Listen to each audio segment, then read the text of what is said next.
Hey, what's going on, everyone? Today we have the patch notes for patch 17. It is now here, coming out on April 15th, which for me is tomorrow, but for some of you guys, it might be in a couple of hours. But we are going to do a quick rundown of all the new changes that they've been adding in and give you a heads up on what's coming in set 17. So a lot of you probably already watched my preview video from a few weeks ago, but this video is going to cover the latest changes in the patch that's going to come out tomorrow. So first things first, we got a couple of little emotes that we can earn. You just have to go top 4 or even go first with some of the new traits and units to unlock them. That's pretty cool. And we're also going to have a bunch of rank rewards. So rank rewards are what you get for your performance in previous sets. And as with every new set, there is going to be a rank reset. This time you're going to start from anywhere from Iron 2 to Silver 4. And this applies to both double up and standard rank. After that, we get 5 provisional matches at the start of the set, meaning we will not lose any LP for a bottom 4 placement, and we get bonus LP as well for finishing top 4. If you are playing mobile, I have noticed in the past, some mobile players do get the game a little bit later, but they do announce when both platforms go live. There are also a couple of rank changes for those of you going for Grandmaster and Challenger. I believe they're increasing the slots for a lot of regions, including Brazil, Latin America, Vietnam. Wait, are there really 600 challenger spots in Vietnam? That is a lot of players. Holy cow. EU's getting a bump. Singapore, Japan, Taiwan, Turkey, and Korea. Pretty much every region except for North America. I know people are tuning in from everywhere, so that is good news for all of you. But for me, it's still going to be the same difficulty to try to get some of these ranks out there. But hopefully, through the power of TFT, we can all still make it. Next up, we have are the system changes. We have this set mechanic, which is Realm of the Gods. So pretty much, I'm going to be coming out with a full comprehensive gods guide later this week, where I both tier the gods and also tell you how to use exactly each and every one of them. But for those of you who are new, the gods mechanic essentially replaces the carousel, and it instead gives you 2 offerings that you can choose from. Pretty much these are just rewards that you can use, and you ideally pick the one that fits your board best that game. If you're lower in HP during this time, Pengu will offer you a higher cost unit, and you'll also receive component anvils instead of a random component during the PvE round, which kind of helps offset the loss of the carousel as a comeback mechanic. Then on stage 4-7, depending on which gods you picked in the earlier stages, you're going to get a boon of that god in the form of an armory, and that god will periodically continue to drop off loot for you for the remainder of the game. So pretty big stuff there. You have to pick a god that fits with your game plan, both in the immediate term and in the late game, depending on how your strategies are kind of playing out. Another thing they're changing are the shop odds. So level 7's being changed. They're removing 3 cost odds and moving them to 1 cost odds. And this is to adjust for changes they made in the previous set where they increased this. There definitely are still viable 3 cost rerolls in this set, so I'm definitely looking forward to playing those there. I will be updating the tier list at bunnymuffins.lol/meta, where I'll be updating this pretty much every day in the first patch. Then onto the loot system, they're going to be adjusting the loots offered at stage 3-7 to adjust for the additional loot being offered by the God's Blessing round. So the number of components dropped on stage 3-7 has been reduced by 1, but keep in mind you get a lot of components from the God Carousel stages. And then on stage 7, this is going to be replaced by the God Special Blessing on that round, which will grant 1 to 3 components. Next up, we have targeting and movement. When a champion's current target leaves their attack range, they will search for another target within range before moving up to 1 hex to follow the initial target. That's to prevent things like the auto-moving units kind of trolling your carries. So that was definitely annoying last set. You definitely had some cheese tech with Singe, but they're going to be ideally fixing that in this set with this little change here. I think they tried fixing this in the past. Someone please correct me if I'm wrong, because I definitely don't have every single patch notes in the history of TFT memorized, but they definitely have addressed this before. I hope this actually fixes it. Maybe they added the fix in, and then in the next set they didn't have a unit that runs around, so they might have removed it by accident and then they had to put it back in. But hopefully this actually does fix it. Next up we have is surrendering. When a player surrenders during planning or combat phase, the combat will continue normally rather than instantly ending. So instead, players who surrender will be set to negative 99 player health, placing below other players regardless of the combat outcome. This is kind of to prevent griefing for things such as lose streaks and fortune type traits. So it definitely prevents a little bit of griefing, which definitely is going to be a plus. Next up, we have our keywords. This one's actually pretty important. Attack speed slows have been renamed from chill to slow. I'll try to make this change as much as I can. I am very used to saying chill, but slow does make a bit more sense. Enemy damage reduction has been renamed from dazzle to weaken. And then spells can critically strike has been replaced with the keyword precision. I love this change a lot because I would always say stuff like jeweled gauntlet effect or something like that, but precision just makes it a lot more simplified. So another thing to keep in mind is that additional precisions grant 10% damage amp if you stack multiple stacks of precision. So if you do go jeweled gauntlet plus jeweled lotus, you'll get 10% damage amp. Obviously, it's not ideal to get still, but it's better than nothing. On-hit effectiveness, champions that have reduced attack effectiveness also have their on-hit effects reduced by the same amount. That goes for Wit's End and Titanic Hydra. For example, Zaya's ricochets that deal 60% damage also apply on-hits at 60% effectiveness. Have they finally found the cure to on-hit effects? Because before, on-hit was like either way too OP or way too underpowered. And the reason why is because when it was OP, you'd stack attack speed, get as much of it as possible, and you just abuse the on-hit effect. But then when it's weak, like it just sucks, right? No matter how much attack speed you get, it's completely worthless. So hopefully with this, when you get these kind of cheese effects that really want you to build a lot of on-hit effects, it doesn't make it OP because it's like a flat amount, you know? Now it's a ratio. So I'm pretty sure it auto-balances itself while still preserving the identity of on-hit items, because I think in some sets they just completely removed on-hit effects just because they're too hard to balance. Next up, we have our 4-star units. Ability damage scaling is going to be changed from 1.33x to 1.7x of the 3-star value, so that is going to be a buff for 4 stars. 4 stars are pretty rare recently, but if you get them now, they are going to be a bit stronger. And then next change they have for the systems are encounters. Encounters are coming in patch 17.2, but in the first patch, we won't have them at all. So I'm guessing in the second patch, we're going to have a lot more econ because the encounters generally do give more econ, right? So the first patch, we might be a little broke. So we're going to have to adjust to that in the first patch compared to the second patch, because that's going to be a pretty major change to how we play. Next up, we're going to have some of our large changes, large like our gods' personalities, where we're first going to cover augment cycling, which is going to be the augments that they remove and add every single set. So these have been removed. They've been sucked into a black hole. It's going to be all the axioms. Those are the elemental hexes. It makes sense because they have Yasuo who gives hexes now.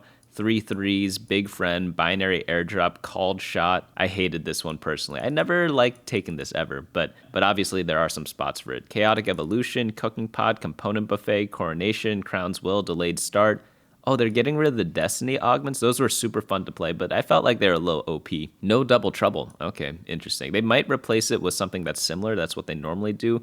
No exiles, eye for an eye, hefty rolls, indecision, last second save, mess hall, 9 lives, pair of 4s. This actually would be very interesting in this set because I think that there are a lot of good duo 4-cost carry comps out there right now. Placebo, Precision and Grace, Preparation, Radiant Relics, Raining Gold, Spirit Will, Spirit Link, Spoils of War, Stars Are Born, Starter Kit, Thorn Plated, and 2-Trick. And then they're going to return AFK, one of my favorites. At what cost? Another fun one to do, Build-A-Bud, should be interesting. They had like a different version of Build-A-Bud last set.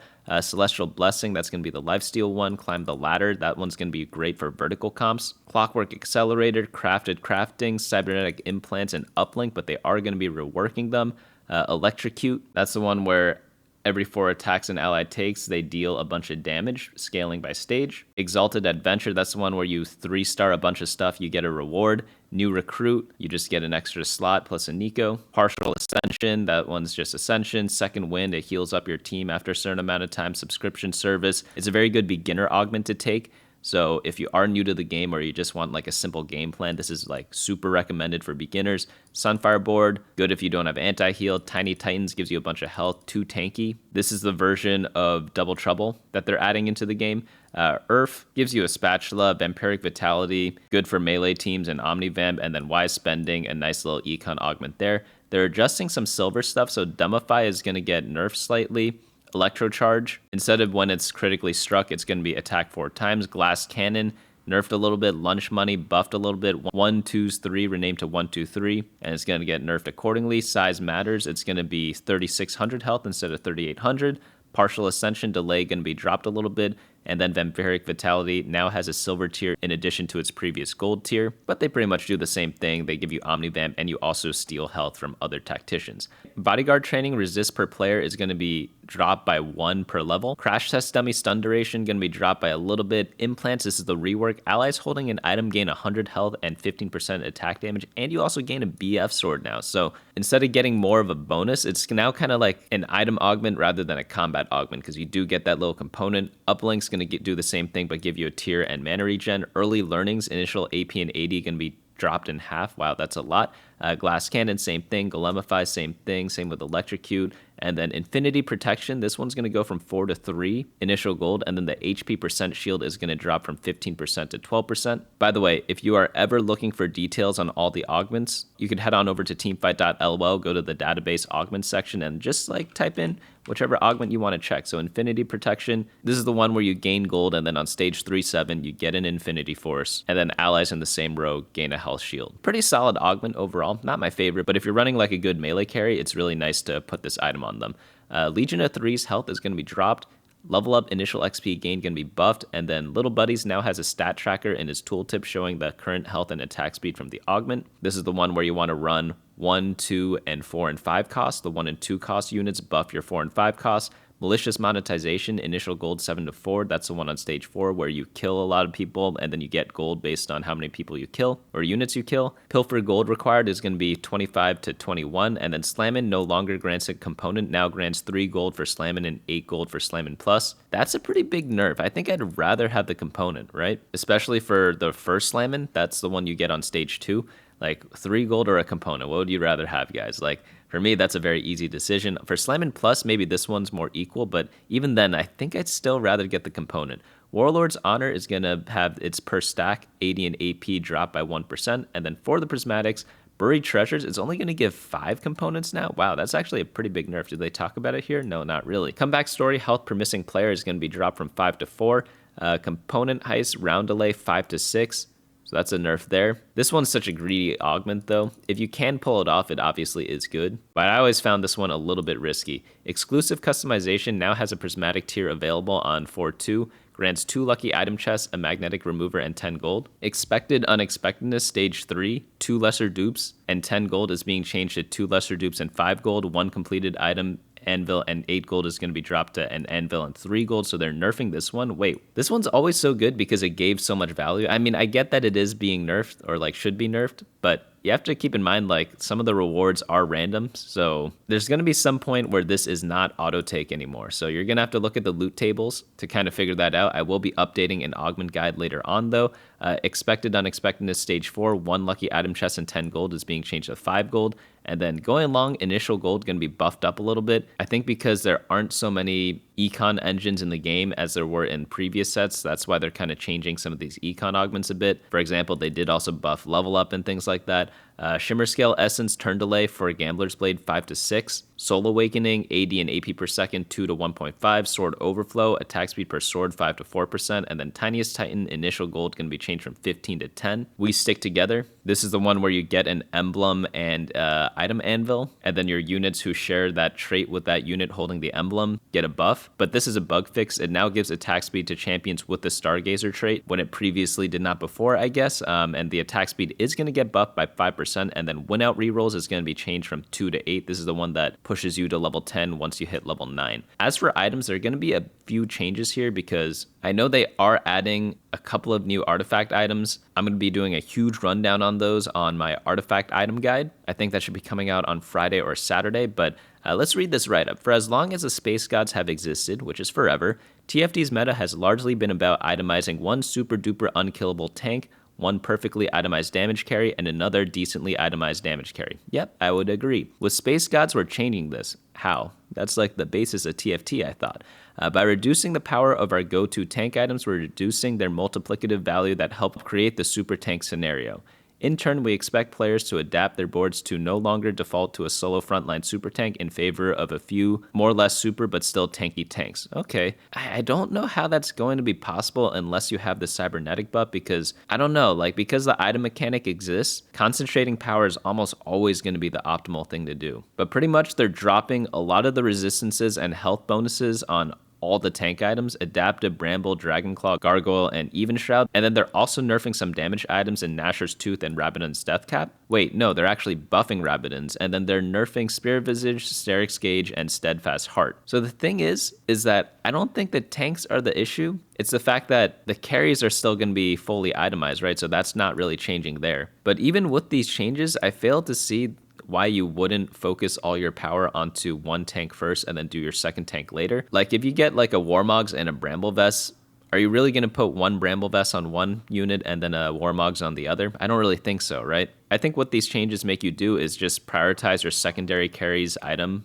more compared to getting a second tank, because like the second tank items are just going to be a bit worse than they normally were before, especially if it's like a semi-tanky drain tank melee carry that kind of fulfills the role of the second tank anyways. Maybe not as tanky as like some of the normal secondary tanks, but obviously it's going to make up for it by doing a little bit of damage as well. But we'll see, we'll play around with this. Obviously they'd have tested this in PBE a bunch, but pretty much we just need like 1 day of like data checking. I'm going to use teamfight.lol for that to see if super stacking a tank still is going to be the thing. I think it will be, because again, there's not really too much of an incentive to split items, but if someone has a very compelling argument, let me know down in the comments below and let's see what happens there. Next up, we have our Radiant items. They just have the same exact changes as they did with the regular ones, but for the Radiant versions. And then for the new artifacts, we have Ari's Aura. This one's great for people who use a lot of mana, so that's primarily what you're going to do with this one. Again, I will be covering each and every one of these artifact items in a future video. Next up, we have is Echo's Patience. This one's really good for spellcasters. So pretty much if your unit has the word caster in its unit role, this is like a hand-picked item for them. Evelyn's Instinct, great for melee carries. You pretty much just blink and you don't have to walk around everywhere after you kill someone. Kale's Exaltation, this one's very weird. I think it's going to be like either the best or the worst artifact item, depending on the patch, depending on the pace of the game, and depending whether this is overtuned or not. Right now, I think it's undertuned, but pretty much after 18 seconds of combat, this and all completed items on the holder become radiant, so you just need to kind of stall out for that, which is very hard. 18 seconds is a very long time. Soraka's Miracle, this one's amazing on tanks. You pretty much just get like a free heal based on percent max health for your main tank. Thresh's Lantern, this one gets you a lot more extra units on your board. Great for pulling in random legendaries that are just generically strong. Varus's Obsession, this one's great for duo carries, so it's going to be really good in like 3-cost reroll, for example, where you do have one super tank and one super damage dealer and you don't care about any of the other units. This item is like pretty much handmade for those types of comps. And then lastly, we have Yasuo's Blade Work. Every 3.5 seconds, your next attack is a double attack. Probably going to be pretty good on hit units and on-hit builds, so maybe you could combine this with another artifact item that does give the on-hit effect, such as Wit's End or Titanic Hydra. That would probably be the best way to use this one.